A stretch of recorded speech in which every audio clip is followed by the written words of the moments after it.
ಹಬ್ಬಗೆ ನಮ್ಮ ಕಂಪ್ನಿ ಅದು ಓಪನ್ ಮಾಡೋದು. ಹಾಂ ಅದೇ ಅಣ್ಣ ಬ್ಲಿಂಕಿಟ್ ಇದೇನು ಈಗ ಆರ್ಡರ್ ಮಾಡಿದ್ದೇನೋ ಬ್ಲಿಂಕಿಟ್ ಅಣ್ಣ ಈಗ ಜಸ್ಟ್ ಅದೇ ನಿನ್ನ ಜೊತೆ ಮಾತಾಡೋದಲ್ಲ. ಅದು ಇಷ್ಟು ಬೇಗ ಬರುತ್ತಾ? ಬ್ಲಿಂಕಿಟ್ 10 ನಿಮಿಷ. ಎಷ್ಟು? 10 ನಿಮಿಷ. ಸಪ್ಲೈಸರ ಇದು? ಒಳ್ಳೆ ಸ್ಟೆಬಿಲೈಸರ್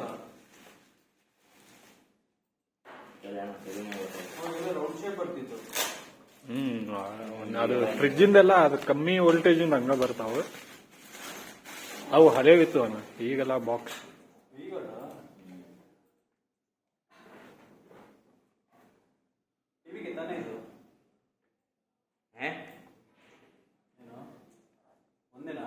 ಒಂದೇ ಬರ್ತದೆ ಏನಕ್ಕೆ ಒಂದು ಮಾಡು.